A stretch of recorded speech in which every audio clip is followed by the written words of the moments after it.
ती पण तुझ्या मदतीला येणार नाही. ऐकम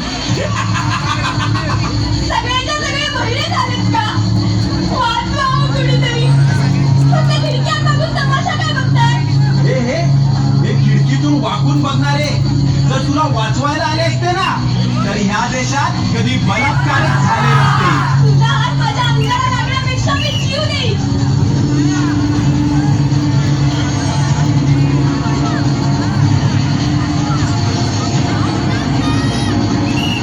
माझ्या आजूबाजूला कुणीच वर्ग नाहीये का?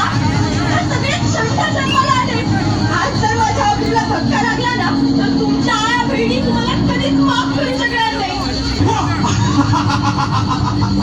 तुला काय वाटलं मी गेलो? वाचवा हो, वाचवा. वाचवा कुणीतरी. जगदंब जगदंब दिल्लीचे तख्त राखणाऱ्या महाराष्ट्रातून हा कसला आवाज? महाराज, आज जर तुम्ही माझी अब्रू वाचवायला आले नसतात ना तर माझं काही खरं नव्हतं. शरम वाटते शरम वाटते. ज्या महाराष्ट्रासाठी आयुष्य खर्ची घातलं आज त्याच महाराष्ट्रात कुणीच मावळा आया बहिणींची अब्रू वाचवायला पुढे येऊ नये. महाराज, अहो हे लोक फक्त तुमच्या विचारांच्या गप्पा मारतात. म्हणूनच आता तुमच्याकडून अपेक्षा आहे. वाचवा माझी अब्रू. मी कुठे कुठे आणि कधीपर्यंत धावून येणार आहे? आज 350 वर्षानंतर सुद्धा आया बहिणींची अब्रू वाचवायला माझीच गरज लागणार असेल तर माझ्या नावाने राजकारण करणाऱ्यांची मला लाज वाटते. महाराज, मग आता माझी अब्रू कोण वाचवणार?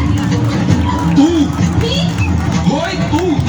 आता महाराष्ट्रातील प्रत्येक महिला भगिनी ह्या काळात स्वतः छत्रपती होणार. छत्रपती होणार.